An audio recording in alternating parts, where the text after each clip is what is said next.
Hola a todos, bienvenidos a UroConnect, el lugar donde la información fluye de forma sencilla, relajada y directa. Yo soy Estefanía Celis y en este episodio hablaremos con una gran amiga y una gran colega, la doctora Andrea Estrada Guerrero. Ella es uróloga de la Universidad Militar, es máster en urología funcional de la Universidad de Salamanca y además es especialista en bioética de la Universidad del Bosque. El día de hoy la invitamos para hablar de un tema muy de actualidad, de forma sencilla, que es las redes sociales y su uso responsable en el ámbito médico. Bienvenida, Andrea, y muchísimas gracias por aceptar esta invitación. Gracias, Estefanía, estoy contenta y muy agradecida por abrir estos espacios, sobre todo a temas como estos que me parecen fundamentales. Claro que sí, es muy importante que hayas venido a enseñarnos sobre este tema que es tan importante actualmente. Entonces, para empezar, quisiera que nos cuentes un poquito de la historia de las redes sociales y cómo terminaron siendo una herramienta pedagógica en el ámbito médico. Bueno, para hablar un poquito de la historia de las redes sociales, hay que enfocarnos un poco en cómo ha evolucionado nuestra interacción con el Internet, con los dispositivos que tenemos a mano todo el tiempo, los celulares. En la medida en que esas herramientas han ido evolucionando, pues digamos que la actividad y la forma en que han crecido las redes sociales, pues ha tenido un impacto significativo.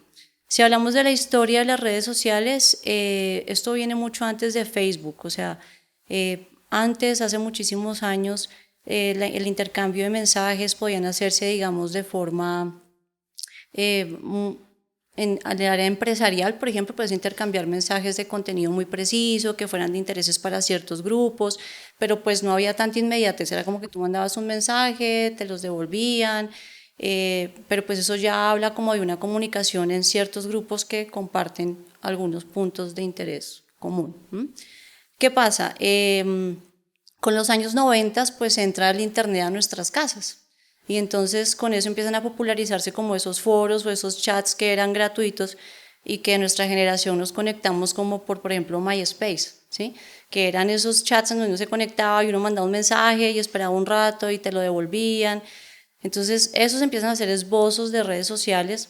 Ya después para el 2005 y eso aparece Facebook, en el 2016 ya hay cosas como Twitter, YouTube, para el 2010 ya aparece Instagram y pues con la pandemia se dispara lo que es el TikTok, ¿sí? Sobre todo en la población más joven. Entonces, si tú ves la evolución de las redes sociales, depende mucho de la forma en la que nos hemos relacionado con la web. Entonces, inicialmente, hace muchos años, la web para nosotros era solamente un mecanismo de información donde tú consultabas información y ya, no tenías derecho, la consultabas y ya, tú no participabas de eso. Con el paso de los años, tú ya puedes participar con esa web, interactúas, opinas, ¿no? Me gusta, no me gusta. Pasa el tiempo y entonces ya tienes grupos de amigos que comparten tus intereses, ya tienes un perfil, tienes lo que te gusta, lo que te define. Y pues bueno, ha venido pasando el tiempo y tenemos cosas ahora como la inteligencia artificial. Lo importante de esto es que detrás de todo esto también se han desarrollado mecanismos que son como los que conocemos como algoritmos, que son mecanismos de estas plataformas que direccionan o seleccionan el contenido que tú consumes en esas redes sociales. Entonces lo importante de esto es entender que detrás de todas estas plataformas hay unos mecanismos que seleccionan el contenido y que tienen un objetivo que es mercantil, ¿sí? De consumo. Y que estas herramientas como pedagógicas pues no es el objetivo principal de estas plataformas, ¿sí?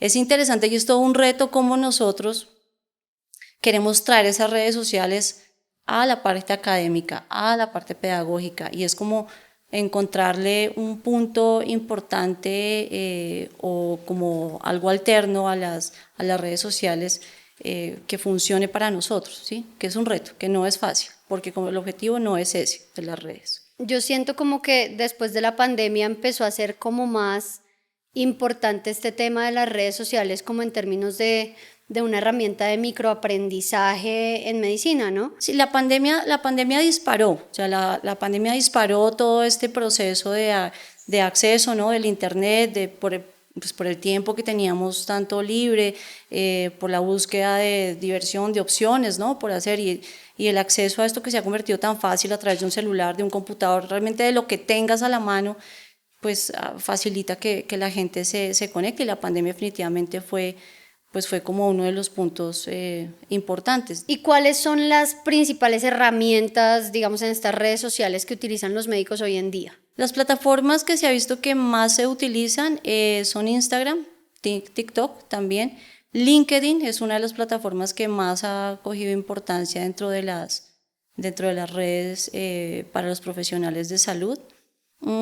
Estadísticas importantes es que por ejemplo, en estudiantes de medicina, en un estudio que se hizo acá en Colombia, el 98% de los estudiantes de medicina tienen una red social activa.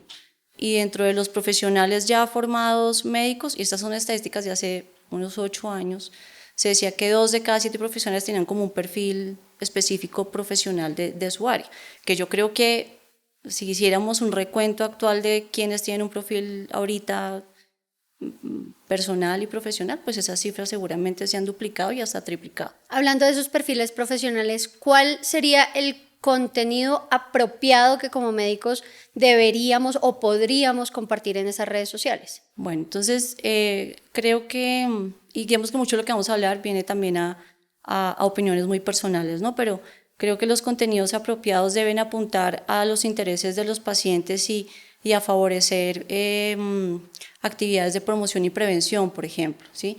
Creo que en ese punto las redes sociales pueden aportar muchísimo para estrategias de primera línea, de muchas cosas y de promoción y prevención de salud. Entonces, eso sería un contenido importante. Claro, el colegaje, las actividades académicas, todo lo que nos pueda fortalecer como gremio, resulta fundamental y es una herramienta que deberíamos utilizar para esos fines, ¿sí? Entonces, espacios como estos, espacios que fortalezcan nuestras relaciones como colegas y como sociedad, pues resultan fundamentales. ¿Tú crees que hay un impacto especial o cuál es el impacto real que tiene el comportamiento que tengamos nosotros como profesionales de la salud en la percepción que tengan las personas acerca de la medicina y de los médicos? ¿Hay un impacto importante en eso? Es una pregunta importante porque no solamente el contenido que se publica en las redes sociales impacta en la forma en cómo los pacientes nos ven a los médicos, en cómo nosotros nos vemos entre colegas y en cómo nosotros percibimos el ejercicio médico. Entonces, los pacientes, si bien pueden acceder a muchísima información, si tú te das cuenta y buscas las estadísticas, muchos de los pacientes que llegan a una consulta ya han consultado por su motivo de consulta, un 77% ya ha consultado de eso en internet. El 50% ya ha accedido a alguna red social del médico que planea visitar. Entonces, el impacto es importante, ¿sí? Pero la otra cosa que pasa es que puede generarse una relación falsa de cercanía, ¿sí? Porque las redes sociales pues son una pequeña parte del acercamiento al paciente y que por ninguna causa debería desestimar el aproximamiento real, ¿sí? De la consulta, de todo esto. Como de la seriedad del ejercicio médico, ¿no? Del acto médico, ¿sí? Ahora, entre nosotros pues hay publicaciones a veces que me llevan a pensar algunas cosas y es, por ejemplo, la forma en la que nosotros nos vemos. Muchas veces las publicaciones que vemos tienden a sugerir que el buen médico o el buen profesional es aquel que es experto, ¿sí? Y pues realmente nos olvidamos muchas veces que es que el buen médico, claro, requiere experticia, requiere experiencia, pero no es lo único, ¿sí? Y de eso no se habla muchas veces en redes sociales. O sea, el ejercicio médico no solamente es experiencia, no solamente es experticia, es empatía, es conexión con las personas, y creo que las redes sociales en ese, digamos, en ese límite puede tener unos matices un tanto grises. Y otro punto importante en este sentido es cómo algunas de las publicaciones pueden favorecer más el ejercicio médico como una disciplina más de fines, ¿no? Que de medios. Entonces, si tú, por ejemplo, publicas una foto de un antes y un después, ¿no? Y no me refiero solamente a cirugía reconstructiva, estética y más, sino una imagen de algo con un espécimen quirúrgico, un antes y un después, pues estamos ofreciendo, ¿no? Como la disciplina como algo que al final es de fines, ¿sí? Cuando nuestro ejercicio, pues, en realidad es de medios. Entiendo. ¿Cuáles serían como los consejos que le darías a los médicos para que actúen también como un modelo a seguir en las redes sociales y refuercen la confianza que tiene el público en la profesión médica? Yo creo que debemos partir de cuáles son las virtudes o los principios del ejercicio médico como tal, ¿sí? Que no deben desligarse de lo que uno ve en redes sociales. Entonces debería uno, y parafraseando un poco a autores, uno debería tener en cuenta primero los intereses particulares de los pacientes, ¿sí? Lo segundo, tu relación con los colegas. Lo tercero, tener en cuenta esto, ¿no? Cómo miramos nosotros nuestro ejercicio médico y cómo estamos presentando nuestro ejercicio médico a la sociedad. Y lo cuarto que se propone es estar siempre abiertos a la academia, al conocimiento. O sea, estos son como 4 pilares fundamentales. Eso se debe trasladar, por supuesto, al uso de redes sociales, pero yo creo que hay una premisa muy importante y hay un ensayo muy bonito de Victoria Camps que habla sobre la prudencia, ¿sí? Y la prudencia es algo que en medio de la inmediatez del uso de estas plataformas a veces se omite por lo rápido que publicas, porque es muy fácil que yo tome una foto aquí y al ratico la tengas en tu Instagram con no sé cuántos me gustan y 10 comentarios. Entonces es como un momento, espere, ¿qué estoy publicando? ¿Sí? ¿Para quién lo estoy publicando? ¿Y cuál es el objetivo de esta publicación? Teniendo en cuenta esos 4 pilares de los que te estoy hablando, ¿sí? Es de interés para los pacientes, interfiere en mi relación, fortalece mi relación con los colegas, es importante para la academia, ¿sí? Entonces creo que más que dar como consejos muy precisos, que de pronto algunas cositas muy puntuales, vamos a hablarlas ahorita más adelante, creo que el pilar fundamental es esto, ¿no? Ver a los pacientes, a mis colegas, cómo estamos mostrando nuestro ejercicio ante la sociedad y por supuesto el lugar más importante y muy importante para la academia. Alguna vez, no sé si recuerdas, yo te llamé porque pues saqué una gran masa renal, me tomé foto con mi masa renal que parecía pues un bebé. Y te escribí, te pregunté, yo este tipo de contenido lo puedo compartir en mis redes sociales, o sea, puedo compartir un post que diga, saqué este súper riñón y el paciente está vivo y nos fue muy bien, y tú me dijiste, pues no, ¿cuál es el objetivo, cierto? O sea, ¿cuál es el objetivo de mostrar eso? Entonces, explícanos, como me explicaste a mí ese día, cuáles son las precauciones que uno debe tener cuando comparte fotos de especímenes, de imágenes de pacientes, de por ejemplo, patologías especiales o cosas pues que nos parece interesante que la gente vea, pero ¿con qué precauciones podemos hacerlo? Respecto a la publicación de imágenes, hay un libro muy bonito que tiene la Universidad Javeriana y es un libro bastante interesante porque como que sintetiza muchas de estas recomendaciones, ¿no? al publicar imágenes. Entonces ella dice, bueno, mire, hay imágenes que son las imágenes primarias, que son las imágenes, por ejemplo, que yo tomo con el celular para evaluar el seguimiento de un caso que tuve y quiero ver cómo evoluciona clínicamente, o es el TAC que yo tomé y de pronto te comparto para que de pronto tú me des tu opinión sobre algo. Entonces, mira que son imágenes que si bien se están compartiendo y que aportan muchísimas veces a nuestra práctica diaria, pues podrían requerir un consentimiento verbal de los pacientes y no más, porque pues está utilizándose como entre nosotros y con un fin específico que es el seguimiento o el apoyo de una opinión de un colega. ¿Qué se recomienda después de eso? Lo que se recomienda es borra esa imagen, porque tú no sabes la persona a la que se la mandaste después en dónde pueda terminar. Borren las imágenes, listo. Las imágenes secundarias son las que usamos con fines académicos, entonces si tú tienes un póster o vas a publicar un artículo o vas a dar una charla y tienes una foto interesante, esas fotos requieren consentimiento informado del paciente, pero además requieren una anonimización muy puntual, ¿sí? O sea, el paciente no tiene que reconocerse de ninguna manera.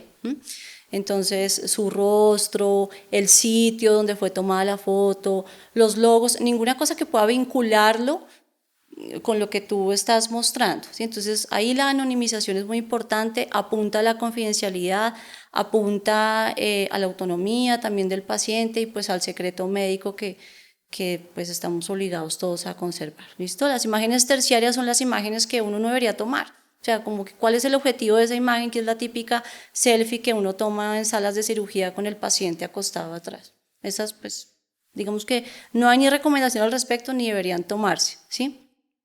Y las imágenes cuaternarias, pues, son las imágenes que son de uso comercial, que esas, pues, sí necesariamente requieren un consentimiento informado. Ahora, respecto a los especímenes quirúrgicos, el riñón, el útero, el colon, lo que sea, hay controversia. Entonces hay personas que dicen, no, si hay una adecuada anonimización de ese espécimen quirúrgico, si no hay logos que puedan vincular, ¿no?, el espécimen con alguien, con algo, pues no pasa nada. Hay otras personas que dicen, bueno, lo que pasa es que la construcción de la identidad corporal tiene un contexto social, personal, entonces así como para mí no puede ser importante, digamos que, o para mí un útero, por ejemplo, es un espécimen quirúrgico, para otra mujer puede que signifique muchas más cosas y tenga un significado diferente. Bueno, yendo mucho más allá, o sea, el útero que tuvo hijos, el útero que tuvo una pérdida, la que no pudo tener hijos, la que quiere un útero y no lo tiene, sí, o sea, hay un contexto alrededor de eso y creo que en ese sentido, pues sí valdría la pena preguntarle al paciente, venga, tengo esto, lo quiero publicar, así, ¿tiene usted problema? No requeriría un consentimiento formal formado, pero creo que por respeto a la construcción de la identidad corporal que puede tener cada persona, vale la pena tomarse la tarea y el tiempo y preguntarle, ¿sí? Volvemos a lo mismo, o sea, un espécimen quirúrgico que tú muestras, un tag de antes, un tag después, mire esto antes, aquí está afuera, grande, perfecto, ¿sí? Entiendo, ¿sí? Porque para todos es motivo de satisfacción personal el tipo de logros, pero ¿qué está viendo las demás personas? Ah, no, pues, ¿qué ven los demás? Había un riñón adentro malo y ahora lo malo está afuera. Entonces volvemos a lo mismo, ¿sí? ¿Somos medios o somos fines? Nuestra disciplina es de medios o es de fines, ¿sí? Entonces, siempre es como preguntarse ese tipo de cosas y pues si eventualmente se va a hacer, yo preferiría que un consentimiento verbal por lo menos exista. ¿Pueden haber consecuencias legales o éticas de usar inapropiadamente las redes sociales? Claro, o sea, ahora te digo, la Constitución política que dice hay libre expresión, entonces como llevar a qué se puede publicar y qué no, pues eso realmente las aristas son muchas y es una zona bastante gris. Lo que sí no es gris es que, por ejemplo, la historia clínica es un documento que aparte de ser obligatorio, es de reserva y tanto desde el punto de vista ético como legal, pues tiene repercusiones importantes y eso se divulga a terceros y en una autorización del paciente, ¿no? Entonces, en ese sentido, toda imagen, todo contenido de un paciente, de una historia clínica, si se divulga sin la autorización pertinente, pues obviamente va a tener repercusiones tanto éticas como legales, ¿sí?